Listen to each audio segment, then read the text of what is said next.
This is private property. Step back now. Hands off the gate. That's the command the officer shouted the second his cruiser rolled up to our cabin by the lake. Red and blue strobes danced across the rippling water as the sun dipped behind the trees. My wife, Laura, froze in place, a screwdriver gripped in one hand, a brand new stainless lock in the other. Her skin looked pale in the flashing lights, and right across from her stood a furious woman in oversized sunglasses, one hand clutching a clipboard, the other holding a phone still connected to 911. She screeched into the receiver, "She's trespassing. She's breaking into HOA property. She's changing the lock without permission." But here's the truth, it wasn't HOA property. That gate, ours. The cabin, ours. The land beneath, paid for in full years ago. The screamer's name was Lorraine, but in our house, she went by one name only, HOA Karen. And in that moment, with Laura seconds from being cuffed like a criminal on our own land, everything spiraled into chaos. But the real nightmare? It didn't start with police lights. It began months earlier, on a deceptively peaceful afternoon when we decided to spend our summer at the lake. My name is Kevin. My wife is Laura. And this is the story of how a single gate lock nearly got her arrested, and how a ruthless HOA president picked the wrong family to mess with. We'd bought our little cabin in early spring. It wasn't fancy, but it was quiet, tucked at the end of a gravel road on the shore of Whispering Pines Lake. At night, frogs filled the air with their croaks. Each morning, birds pulled us from sleep. When wind moved through the tall pines, it whispered like secrets only nature could keep. Laura called it her dream escape, and for the first few weeks it truly was until Lorraine arrived. The first encounter still burns in my memory. She didn't smile, didn't offer a neighborly hello. She simply marched straight across our driveway while I was hauling lumber to repair the old porch. "You can't park there," she barked. Then she cracked open her HOA binder like it was holy scripture. Rule 12, Section C. No building projects without written authorization. I frowned. "But this is my porch. It's collapsing. I'm just fixing it." She gave me a flat stare. "Still requires approval." At first, I figured she was just a stickler for rules. But she wasn't. She was worse. We tried being friendly. We showed up to an HOA meeting with a plate of cookies, even volunteered to help repaint the community dock. None of it mattered. Lorraine had already labeled us outsiders, intruders, rebels. Things truly went south after we installed a smart keypad lock on our gate. Our property stretched across 2 acres with a dirt drive, so we added the gate mostly to keep out wild animals and nosy strangers. Days later, Laura spotted deep scratches near the keypad. Someone had tried to force it open. We didn't want to cause drama, so instead of calling police, we quietly swapped out the lock and added a tiny camera overhead. We thought that would be the end of it, but with Karen neighbors, it's never the end. Soon came the letters, fines, and violation notices, all for things we hadn't done.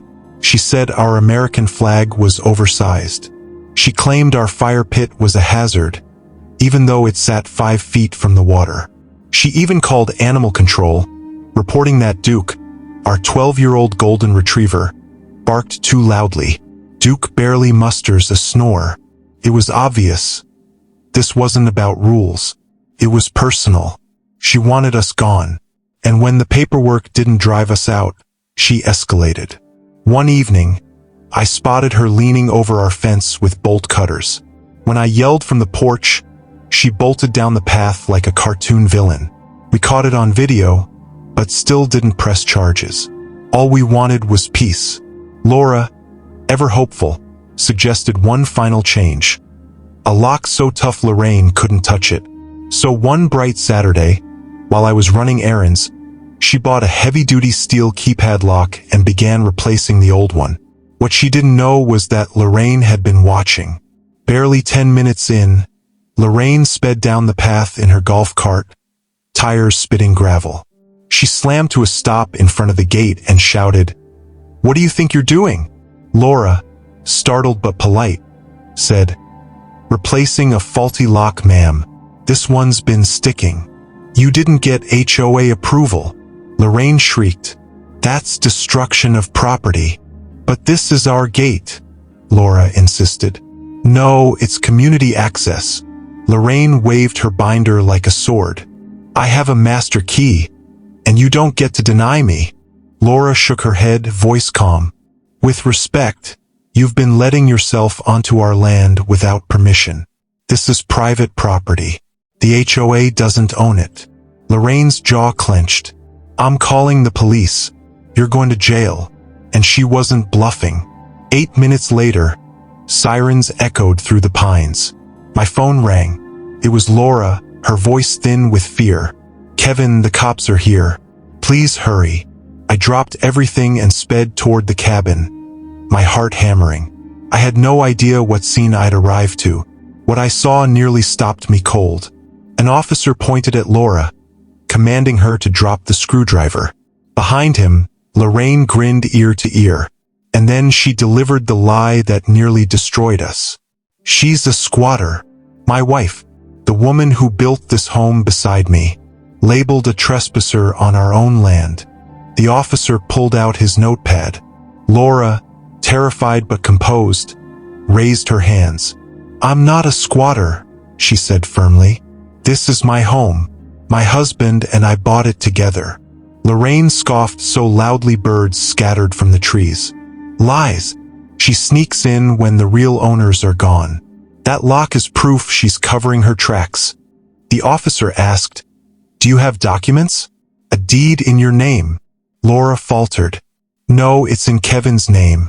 But I'm his wife. Lorraine smirked. Exactly. No legal claim. That's when I stormed up. What's going on here? The officer turned. Sir, do you live here? Yes, I'm Kevin Mallister. This is my wife. She belongs here. Lorraine charged forward, binder in hand. Then prove it. She tampered with a shared community gate. That's a crime. I pulled out my phone, scrolling quickly. It's not shared. Here, the official county map. I showed the officer the red outline encircling our land. See this? Cabin, gate, driveway, all inside our lot. The HOA border ends there.